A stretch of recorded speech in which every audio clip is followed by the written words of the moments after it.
Story 1. Sister's husband goes crazy. My name is Ashley, I'm 17. My sister Jess is 25 years old, married for 2 years to Jake, who's 34. They started dating when she just entered college and have always been together since then. As far as I knew, they never had any problems, and every time they came to visit us, they literally looked like the perfect couple. My parents never really made the right decisions in life, and because of that, my sister essentially raised me herself. I'm incredibly grateful to her for that, and I know she had to sacrifice a lot for me when she was in college. I would call her at least 3 times a week to see how she was doing. In those conversations, she would tell me about her studies, her plans for the future, and then about Jake. She described him so wonderfully that it literally raised my own standards for a partner. For example, she told me about the flowers he gave her, about beautiful dates and how well he treated her. I lived with parents who should have divorced long ago. I had no example of healthy relationships, so I became very close to Jess and Jake. All my life, I had a close relationship with my sister, so when she introduced me to Jake, I had the feeling that I finally had an older brother. Over time, Jess and Jake moved in together, got engaged, and now they're married. My parents eventually kicked me out because I refused to pay them rent. I work at a horse farm, and my job has several benefits. I can use the horses for training, and they provide me with free riding lessons with an instructor. I actually just love my job. But because of these bonuses, my salary is small, and my parents wanted so much money from me for rent that I would have had to either get a second job or quit and find a place with higher pay. As a result, I started living with Jess and Jake. Jake works from home, so if he's not out with Jess or going to the gym, he's usually home. He earns enough working for himself. I don't know exactly what he does, but Jess said it's their family business. Recently, they told me they were expecting a baby, and of course, I was very happy for them. But my sister had several miscarriages in the past, so we needed to be especially careful. This pregnancy turned out to be very difficult for her, and there was a threat of miscarriage early on. My parents had an old car that I was allowed to use to get to work and school. However, after they kicked me out of the house, I could no longer use it. It was a shame, because I loved the feeling of freedom that the car gave me, but okay, I'll survive. Jake insisted that he would drive me to school in the mornings, then take me to work and pick me up from there. I was incredibly grateful for this, as I didn't have to take the bus or walk. After his morning gym workout, he would go home, take a shower, stop by Starbucks and drop me off at school. After class, he would pick me up and take me to work. At the end of my shift, he would usually wait for me at the entrance or come to me. I was very grateful to him for spending so much time helping me. In the car, we usually talked about Jess or the baby, but Jake often asked me if I was dating anyone or if I was in love with anyone. He would wink and say, "You're so beautiful, it's just impossible that you don't have anyone. Come on, tell me. You know I can keep secrets. Well, tell me." Honestly, there really was a guy. He guessed right, but everything was only in the initial stage to talk about it. So I mostly dodged the answers so as not to jinx anything. Over time, Alex, 19 years old, the guy I was talking to, asked me on a date. His family owned the very farm where I worked, and we often spent time together during my shift. He helped me with work, or we would go horseback riding. I was very happy, and after my shift, I told Jake about it. He literally immediately changed, became cold. I don't know how else to describe it. But there was no longer the warmth from him that was always in our conversations. He started asking a lot of questions dryly and sharply, but I answered, thinking it was just his protective reaction like an older brother. However, when I mentioned that Alex and I had been talking for about a month, he literally exploded and got angry. I started crying when he started calling me a liar and accused me of hiding it from him. But the strangest thing was his words. "What about us?" These words haunt me because I don't understand what he meant. Worst of all, because of his behavior, I started rethinking everything that happened since I started living with them. For example, they have a pool in their yard, and I sometimes swam there or just sunbathed. Now I realize that every time I went out to the pool, Jake found a reason to go outside, either to start grilling or mowing the lawn. Sometimes I had the feeling that I was being watched. Several times he even joined me in the pool, but I thought he just wanted to stretch like me. After I got out of the pool, I would go take a shower in the bathroom located in the hallway. Jake and Jess have their own bathroom in their bedroom, but sometimes in that short moment between the bathroom and the room, I'm just afraid that any of my words could harm her or the baby. I just need to understand if I'm imagining too much and if I'm exaggerating the situation. Update 1. Last night, after reading your comments, I realized I could no longer feel safe because of the situation and decided to change something today. Despite the fact that I respect and love Jake, the risk is simply too great. I tried to talk to Jake after posting and getting your advice, but he was still in a bad mood, so I just went to my room. However, in the middle of the night, I felt like I urgently needed to get out of the house. I started to feel like I was suffocating and decided to walk to my smoking spot to clear my head. I wasn't there even 15 minutes when I got a message from Jake. "Where are you?" After that, my phone started ringing off the hook. He called again and again. I got really scared. I only wanted one thing, for him to leave me alone. In the end, I picked up the phone and a stream of insults poured over me according to him. I'm a princess who always gets what she wants and deserves to be treated like the whore that I am. Jake demanded that I send him my geolocation, but of course, I didn't do it. I told him to calm down and think about his words. After that, I called Alex. Thank God he answered. I told him everything, although it was hard for me to speak because I was literally shaking and sobbing. He came to me, asked questions to better understand the situation, and helped me calm down. All this time my phone kept ringing, but thinking it was Jake, I just ignored the calls. At some point, I noticed that my sister was calling. Despite the fact that I guessed that Jake might be on the other end of the line, I still answered, and it really was him. He started insulting me again so loudly that Alex heard his words, took the phone from my hands, and told Jake, "Shut your mouth, she's safe," then hung up. Then Alex told me that everything would be okay, and that I shouldn't worry. He drove me to his place and told his parents about what happened, and my situation. I'm incredibly grateful to them for letting me stay in one of the free rooms in exchange for helping out on the farm. After that, I just pressed against Alex and tried to fall asleep. Today I went to school, just trying to catch my breath. However, after Jake's reaction and his words that wouldn't leave my head, I started to seriously worry about my sister, so I decided to call her. Fortunately, my sister answered the call, and it was clear that she had been crying. Jess asked if I was safe and if I was okay. She said she woke up last night to Jake's screams, which scared her very much, so she pretended to be asleep. Then she heard him return to their bedroom and take her phone from the charger. After that, the screaming resumed, and then the front door slammed. It turned out that Jake went looking for me, taking my sister's phone with him. She admitted that she didn't know what to do, but was afraid that he could really hurt me. An hour or so later, Jake came home but was still in a bad mood. When she asked where he had been and what happened, he yelled at her for interrogating him.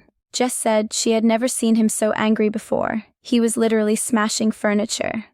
A few minutes later, he got back in the car and drove off, but fortunately left her phone on the kitchen counter. She checked the call log and saw all the calls he made to me. While Jake was away, she called her friend to pick her up and tried to reach me, but I was already asleep at that moment. She said she was scared to death, thinking he could find me. Jess apologized for not being able to protect me and not noticing what was happening. She asked why I didn't tell her anything, but I replied that I didn't want to burden her because of the pregnancy. After that, we cried together for a long time. Now my parents allowed Jess to return to their home for free to help her with the baby. If this option had been possible earlier, nothing would have happened. My sister and I went to dinner, where she cried again. She said she had never been afraid of Jake before, but after his outburst of rage last night, she was in shock. We both still need to get our things from Jake's house, but we'll do it at the same time. Dad and Alex will be with us, so Jake can't do anything. According to my sister, he has already tried to contact her several times and apologize, claiming that he was worried about my safety and that I shouldn't have gone outside at night, but he didn't know that Jess heard everything he yelled at me, so she knew for sure he was lying. Jess told him she was filing for divorce and hung up. I adore my sister and wish her only happiness. I'm sure she'll get through this and find a wonderful man who will love only her. By the way, Alex and I are going on a date next week, so I'm very happy about that date too. This is probably the last update, unless something unexpected happens. We safely moved out of Jake's house. I'm fine. My sister is fine, but unfortunately, a few days ago she lost the baby. Thank you all for your support. Story 2. Ex-wife trying to get me back. My ex-wife is trying to get me back using our daughters. Doesn't sound like much, right? Well, yeah. But as much as I'd like to tell my ex to go to hell and never see her again, we have 2 daughters in joint custody, so I can't cut her out of my life completely. We got married pretty young. We were both 20 years old. Before that, we dated for 3 years. Our daughters were born within the first year of marriage, and then my ex had some complications that made it difficult for her to get pregnant again. At the time, I didn't care. I was just glad she made it through all of that alive and well, and that we already have 2 beautiful little girls we love. The marriage lasted 9 years. It all ended when I filed for divorce due to infidelity. I absolutely cannot tolerate this kind of thing, and I don't think I should make myself suffer for something that's not my fault. This might seem strange to some, but all my love for my ex died the moment I found out about her betrayal in full detail. So no, this isn't a story about how I can't forget her. I did that 7 years ago. Hell, I don't even hate her. I just don't give a damn what happens in her life, as long as it doesn't affect our daughters. The problem is, I'm the only one who's truly let go of our marriage. Her family and even our daughters continue to try to bring us together, even though I've made it clear to everyone that I have no desire whatsoever to ever be with her again. The fact that I didn't date for several years after the divorce may have given them false hope. But hell, I definitely wasn't going to jump into another relationship so soon, especially when I had my daughters to take care of. They were my top priority. But on top of that, I was dealing with my own internal issues after my wife's infidelity. These problems, by the way, were resolved with the help of friends, family, and psychotherapy, so it's in the past.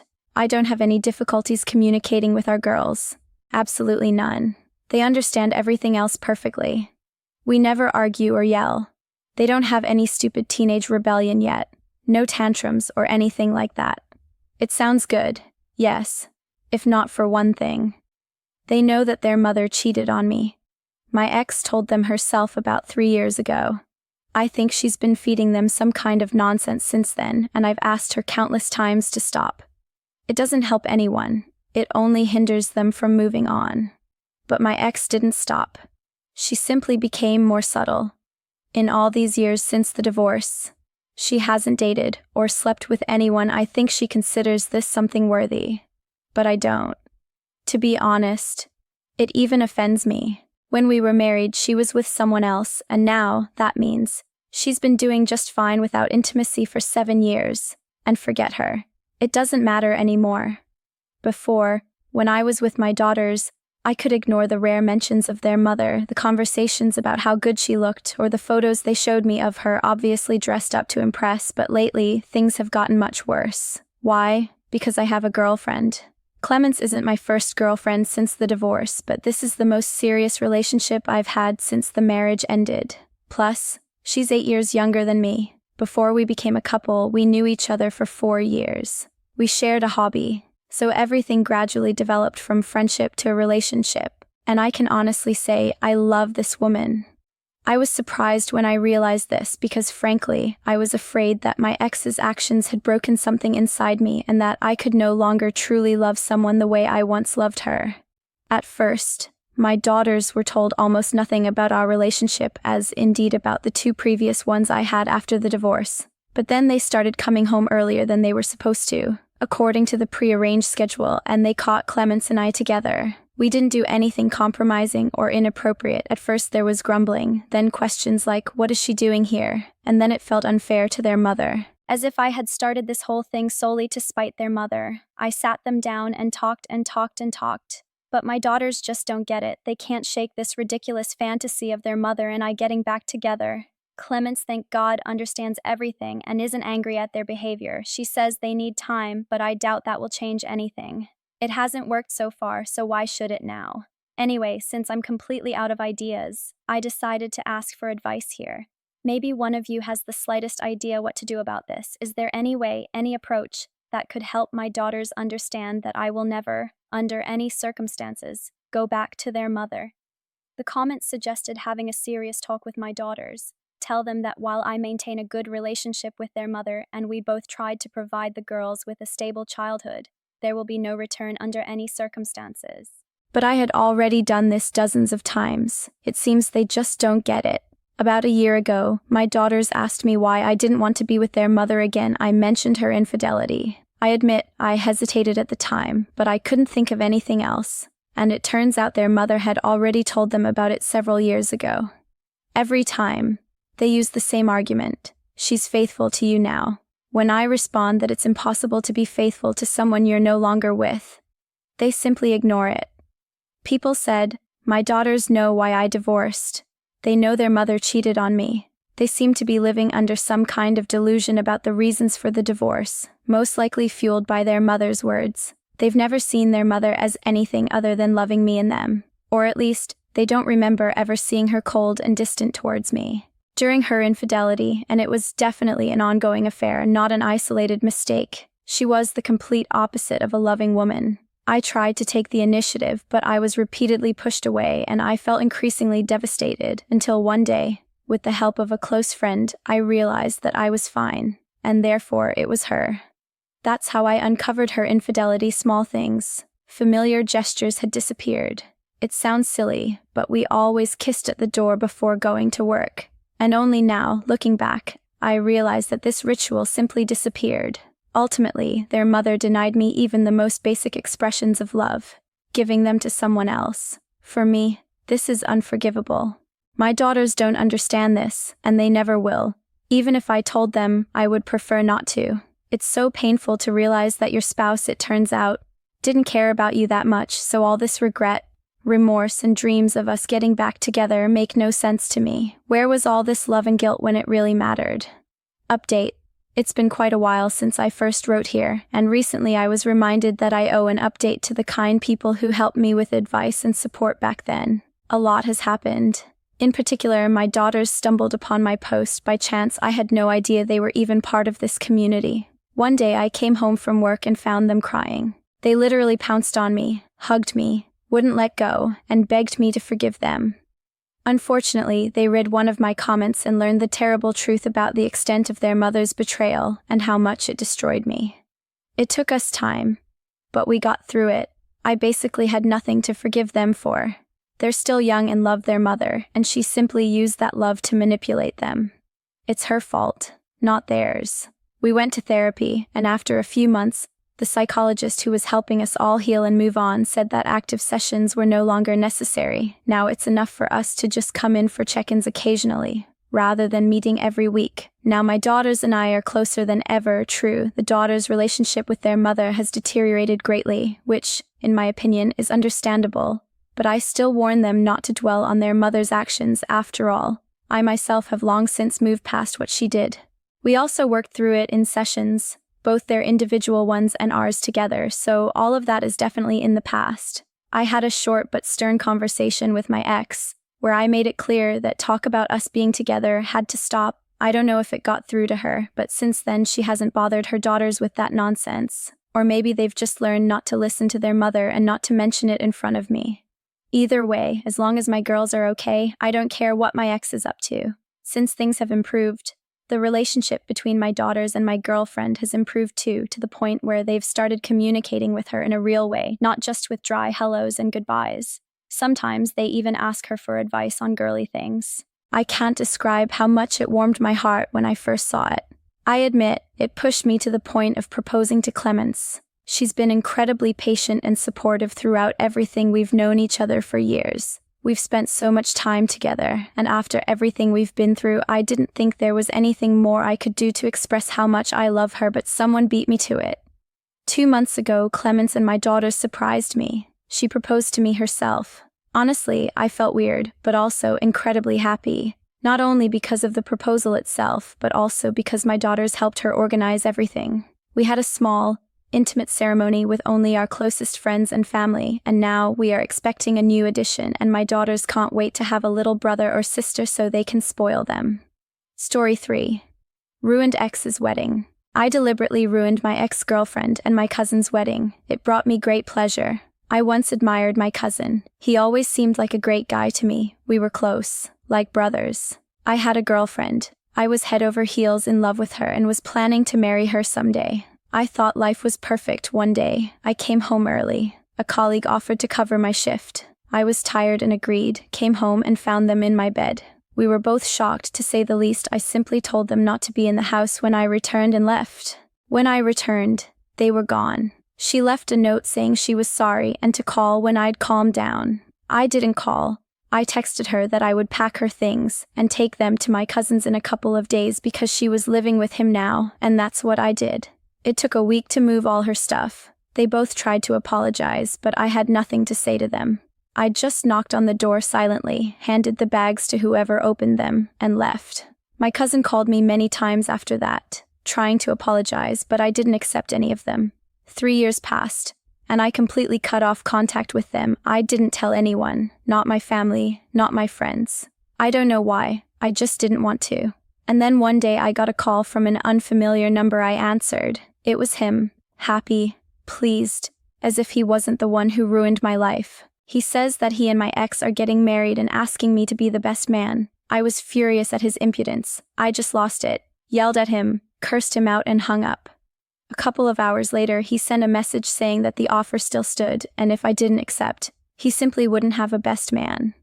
A few days later, I had an idea. I wrote to my cousin, apologized, wrote a whole paragraph about how I was still angry. But maybe this is a chance for the three of us to heal and let go of the past. He was delighted. He said he would pay for everything himself, help me choose a suit if needed. Well, of course I agreed. After all, I wasn't planning on spending a cent on this stupid wedding. The wedding day arrived.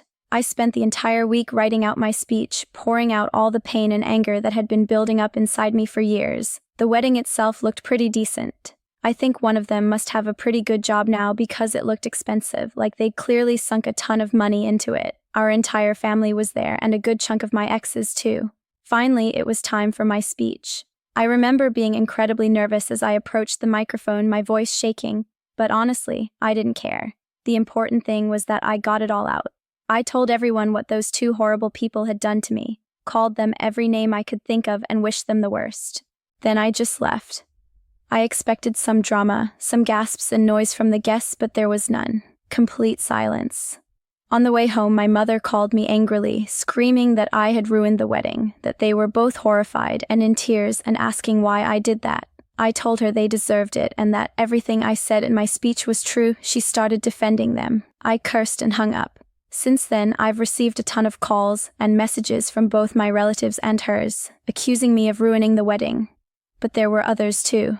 Those who were at the ceremony wrote that they supported me and that I could talk to them if things got tough. I'm not sure if it made me feel any better, but I still felt some satisfaction when I heard that the wedding was completely ruined.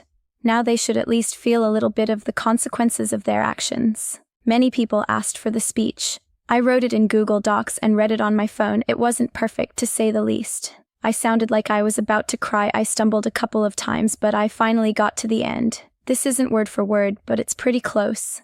Hello. Hi everyone. I'm not very good at public speaking, so I apologize in advance. I'm very honored to be at this wedding and even more honored to be the best man. Honestly, I was shocked that I was even invited. After all, the last time I spoke to the bride and groom was when I walked in on them having relations in my bed. My ex was my girlfriend at the time, but apparently she didn't know that when you're dating someone you shouldn't be with their cousin at their place and in their bed. And it's not like my cousin didn't know we were dating. Who knows how long that guy was with her behind my back? Weeks? Months? For those who don't know, my ex and I dated for 2 years. I loved her with all my heart and even saved up to buy a ring and propose. Maybe if my ex hadn't turned out the way she did, my cousin would be giving this speech now and I wouldn't be suffering from depression for 3 years. Anyway, they say 50% of marriages end in divorce. I sincerely hope yours will be just as dirty and disgusting. From the bottom of my heart, you both ruined my life, and I will never forgive you. Update 1. Hello. It's been a while. A lot has happened. I still get a lot of messages with kind words from you. It really helped.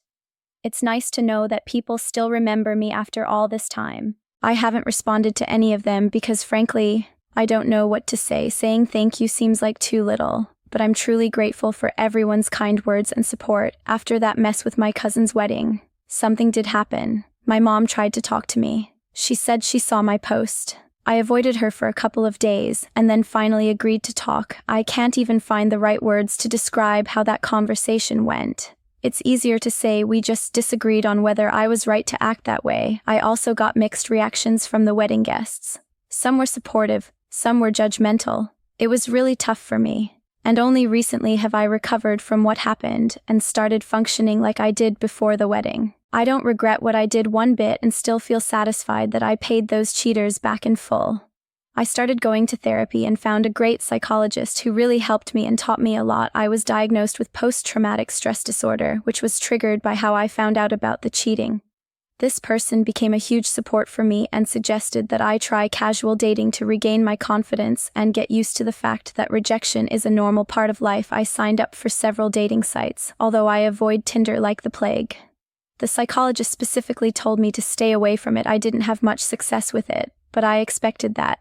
I managed to talk to a couple of girls. I even set up one date, but the girl didn't show up and simply ignored me. It was painful. Overall, I'm doing well, much better. When things get really bad, I just come here and reread your words of encouragement. It really helps. Update 2. Hey, friends. I still get messages asking about new updates, and to be honest, I'm still shocked that people care at all. There's not really much to tell dating-wise. Things weren't working out, so I just gave up. I went on dates with 2 girls, but neither of them were my type, so I didn't arrange a second date. The first girl spent the entire time talking about her ex and what a jerk he was. I could understand her, but I got the impression that she hadn't let go of the past yet. The other girl was just excruciatingly boring. She kept talking about some TV show the whole time. I had to fake an emergency to escape because 5 minutes with her felt like an eternity. My therapist said that if using dating sites feels like a chore, it's time to quit. And for me, it really was a chore, so I stopped. I often get the same questions in private messages, so I'll answer them here. How are you holding up? Great, considering everything I've been through. Of course, sometimes dark thoughts creep into my head, but I have no intention of doing anything to myself. The psychologist is a real lifesaver. Have you talked to your ex at all since the wedding? Only when I was at my cousin's house with my mother, and that doesn't happen often. I don't really talk to either of them. My mother simply insists that I visit him since he pays for my therapy. I think she's trying to somehow restore the relationship between us, but as soon as I get stronger and can do without therapy, I will completely cut off contact with them and move to another city. And that's where this story comes to an end. Hit the like button if you found it interesting, share your thoughts in the comments, and subscribe to the channel. See you in the next episode.